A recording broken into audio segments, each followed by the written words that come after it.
சென்னையில் ஆபரண தங்கத்தின் விலை சவரனுக்கு 640 ரூபாய் அதிகரித்து ஒரு சவரன் 78,000 தாண்டியுள்ளது. ஒரு சவரன் தங்கம் 78,440 ரூபாய்க்கும் ஒரு கிராம் தங்கம் 9,805 ரூபாய்க்கும் விற்பனை செய்யப்படுகிறது. கனவிலும் நினைத்து பார்க்க முடியாத அளவிற்கு தங்கம் விலை புதிய உச்சத்தை தொட்டதால் பெண்கள் திருமண வீட்டார் அதிர்ச்சியடைந்துள்ளனர். வெள்ளி விலையில் எந்தவித மாற்றமும் இன்றி ஒரு கிலோ 1,37,000 ரூபாய்க்கும் ஒரு கிராம் 137 ரூபாய்க்கும் விற்பனையாகிறது.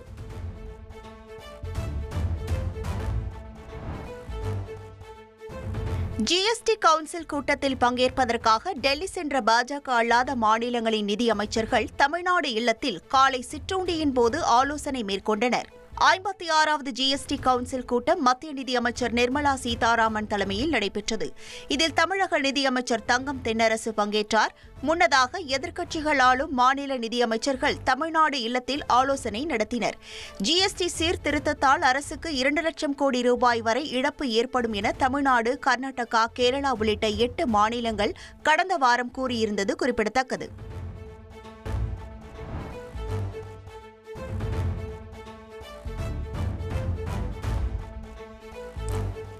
ஆசிரியர் பணியில் தொடர டெட் தேர்வு கட்டாயம் என உச்சநீதிமன்றம் பிறப்பித்த உத்தரவு தொடர்பாக தலைமைச் செயலாளர் முருகானந்தம் ஆலோசனை நடத்தினார். ஆசிரியர்கள் தொடர்ந்து பணியாற்றவும் பதவி உயர்வு பெறவும் தகுதி தேர்வு கட்டாயம் என உச்சநீதிமன்றம் சமீபத்தில் தீர்ப்பளித்தது. இந்த விவகாரம் தொடர்பாக தலைமைச் செயலாளர் முருகானந்தம் ஆலோசனை நடத்தினார். சட்ட நிபுணர்கள், பள்ளிக்கல்வி முதன்மை செயலாளர் சந்திரமோகன், பள்ளிக்கல்வி இயக்குநர் கண்ணப்பன், தொடக்க கல்வி இயக்குநர் நரேஷ், தனியார் பள்ளிகள் இயக்குநர் குப்புசாமி உள்ளிட்டோர் கூட்டத்தில் பங்கேற்றனர். சுமார் 1.5 மணி நேரம் நடந்த விரிவான ஆலோசனை கூட்டத்தில் உச்சநீதிமன்ற தீர்ப்பை எதிர்த்து மேல்முறையீடு செய்வதா அல்லது தீர்ப்பை அமல்படுத்தும் வகையில் சிறப்பு தகுதி தேர்வு நடத்தி தேர்ச்சி மதிப்பெண்ணை குறைத்து அறிவிக்கலாமா என்பன போன்ற பல்வேறு விஷயங்கள் குறித்து விவாதிக்கப்பட்டது. தற்போது வெளிநாடுகளில் சுற்றுப்பயணம் மேற்கொண்டுள்ள முதலமைச்சர் ஸ்டாலின் வருகிற 8ஆம் தேதி சென்னை திரும்பியதும் இந்த பிரச்சினை குறித்து ஆலோசித்து முடிவெடுக்கப்படும் என பள்ளி கல்வித்துறை வட்டாரங்கள் தகவல் கூறியுள்ளன. விழுப்புரம் மாவட்டம் திண்டிவனத்தில் பட்டியல் சமூகத்தை சேர்ந்த அரசு ஊழியரை திமுக நகரமன்ற உறுப்பினர் காலில் விழ வைத்ததாக புகார் எழுந்துள்ளது. திண்டிவனம் நகராட்சி அலுவலகத்தில் இளநிலை உதவியாளராக முனியப்பன் என்பவர் பணியாற்றி வருகிறார். அவரிடம் 20வது வார்டு திமுக நகரமன்ற உறுப்பினர் ரம்யா தனது வார்டில் நடைபெற்ற பணிக்கான நிதி குறித்து கேட்டபோது இருவருக்குள்ளும் பிரச்சினை ஏற்பட்டதாக கூறப்படுகிறது. இது தொடர்பாக நகரமன்ற தலைவர் நிர்மலாவின் கணவர் ரவிச்சந்திரனிடம் நகரமன்ற உறுப்பினர் ரம்யா முறையிட்டதாக தெரிகிறது. இதனையடுத்து நகராட்சி ஆணையர் அறையில் முனியப்பனை அழைத்து ரவிச்சந்திரன், ரம்யா உள்ளிட்டோர் பேசியுள்ளனர். அப்போது முனியப்பனை அவர்கள் இருவரும் ரம்யாவின் காலில் விழ வைத்ததாக புகார் எழுந்துள்ளது.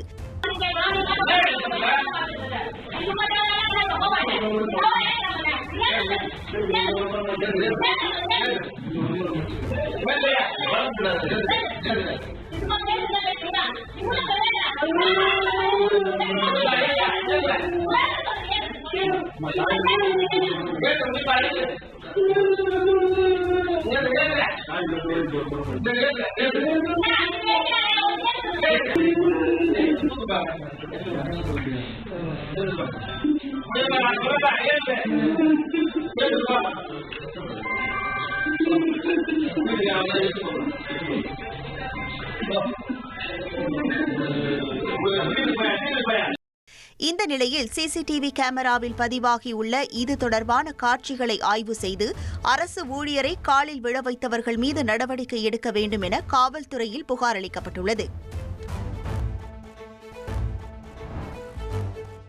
பாரத ஸ்டேட் வங்கி வாடிக்கையாளர்களை குறிவைத்து சைபர் மோசடி நடைபெறுவது தெரியவந்துள்ளது. வாட்ஸ்அப் மூலமாக தங்களுடைய யோனோ வங்கி கணக்கு முடக்கப்பட்டு விட்டதாகவும் கீழே உள்ள செயலியை பதிவேற்றம் செய்யுமாறும் கூறி மோசடி கும்பலால் குறுஞ்செய்தி அனுப்பப்படுகிறது. வங்கியிலிருந்து அனுப்பப்பட்ட மெசேஜ் போலவும் அப்ளிகேஷன் போலவும் வடிவமைக்கப்பட்டிருக்கும் இந்த செயலியை கிளிக் செய்தால் உடனடியாக பணம் திருடப்படுவது வாடிக்கையாளர்களை அதிர்ச்சியில் ஆழ்த்தியுள்ளது.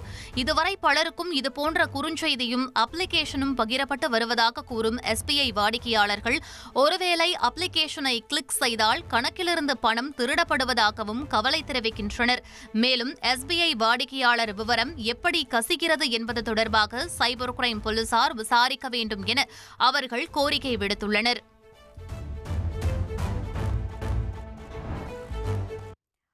டெல்லியில் தமிழக பாஜக மையக்குழு உறுப்பினர்களுடன் மத்திய அமைச்சர் அமித்ஷா ஆலோசனை மேற்கொண்டார்.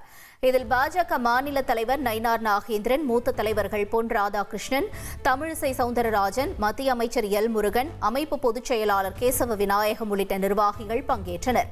கூட்டத்தில் அதிமுகவுடன் கூட்டணி அமைந்த பிறகு தேசிய ஜனநாயக கூட்டணியின் செல்வாக்கு குறித்து அமித்ஷா கேட்டறிந்ததாக தகவல் வெளியாகியுள்ளது.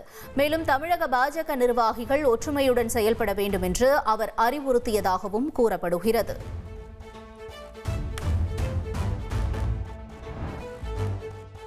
அதிமுக நிர்வாகிகள் யாரையும் நான் அழைக்கவில்லை என முன்னாள் அமைச்சர் செங்கோட்டையன் தெரிவித்துள்ளார். ஈரோடு மாவட்டம் கோபிச்செட்டிப்பாளையத்தில் செய்தியாளர்களிடம் பேசிய அவர், வரும் 5ஆம் தேதி கட்சி அலுவலகத்தில் நடைபெறும் செய்தியாளர்கள் சந்திப்பில் அனைத்து விவரங்களையும் தெளிவுபடுத்துவதாக கூறினார். அன்றைய தினம் எனது கருத்தையும் அதிமுக தொண்டர்கள் கருத்தையும் பிரதிபலிப்பேன் என செங்கோட்டையன் தெரிவித்தார்.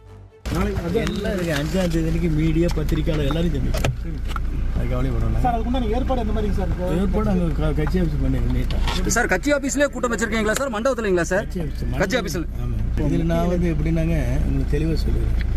என்னுடைய கருத்துக்களை தொண்டர்கள் இல்லை, நம்ம என்னுடைய கருத்து பிரதிபலிக்க போறேனே தவிர அதுக்காக இவங்க வரும் அவங்க வரும் இல்லை. அங்கே பேசுவோம் அவ்வளோ. இல்லை 5ஆம் தேதி சந்திக்கிறேங்க, அப்புறம் அதுக்கப்புறம் சொல்கிறேன் சார். ஒரு 10,000 பேர் தான் திரட்டுறதா சொல்லியிருக்காங்களே சார், அந்த மாதிரி ஏதாவது இருக்கா சார்? இல்லை, நான் பேசுறேன்னு மட்டும் தான் சொல்லியிருக்கேன் தவிர எவ்வளோ பேர் வருவாங்கங்கிறது எனக்கு தெரியாது. நான் யாரையும் கூப்பிட நீ தெரிஞ்சுக்க நினைக்கிறேன். இங்கே தான் இருந்தேன், யாரையும் வான்னு கூட சொன்னேன். நான் வந்தாங்க 10,500 பேர் வந்தாங்க. அது அவங்களாம் பாண்டினிஸாக வருது. நாம் ஒருத்தர் கூப்பிட்டு அழைச்சிக்கலை. 2ஆம் உலகப் போரின் 80வது ஆண்டு நிறைவை ஒட்டி சீனாவின் பெய்ஜிங் நகரில் வெற்றி தின அணிவகுப்பு கோலாகலமாக நடைபெற்றது.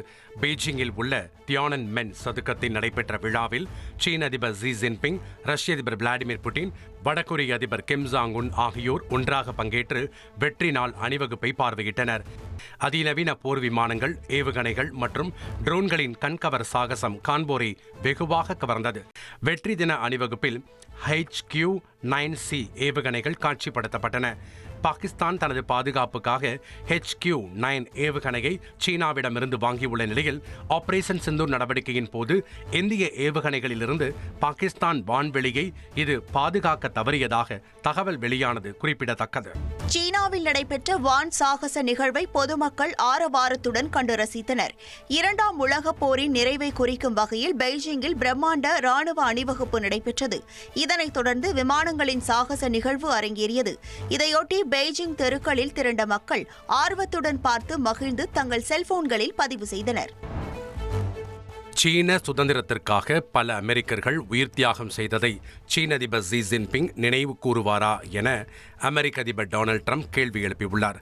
சீன ராணுவ அணிவகுப்பில் ரஷ்ய அதிபர் விளாடிமிர் புட்டின், வடகொரிய அதிபர் கிம் ஜாங் உன் ஆகியோரை சீன அதிபர் ஜி ஜின்பிங் வரவேற்ற நிலையில் அதிபர் ட்ரம்ப் ட்ரூத் சோசியல் தளத்தில் பதிவு ஒன்றை வெளியிட்டுள்ளார். வெற்றி நாள் கொண்டாட்டம் சிறப்பாக அமையட்டும், ரஷ்ய மற்றும் வடகொரிய தலைவர்களுக்கு தனது அன்பான வணக்கங்களை தெரிவிக்குமாறு கிண்டல் செய்துள்ளார். மேலும் அமெரிக்காவிற்கு எதிராக சதித்திட்டம் தீட்டப்படுவதாகவும் அதிபர் ட்ரம்ப் குற்றம் சாட்டியுள்ளார்.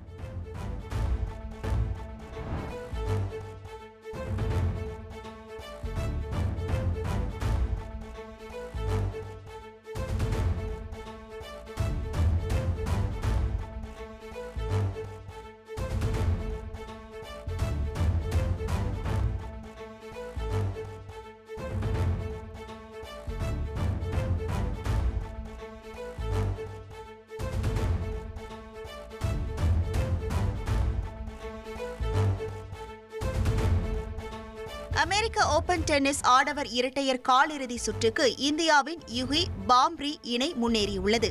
அமெரிக்க ஓபன் டென்னிஸ் போட்டியின் காலிறுதிக்கு முந்தைய சுற்றில் 6-4, 6-4 என்ற செட் கணக்கில் யுகி பாம்ரி நியூசிலாந்தின் மைக்கேல் வீனஸ் இணை வெற்றி பெற்று காலிறுதிக்கு தகுதி பெற்றுள்ளது.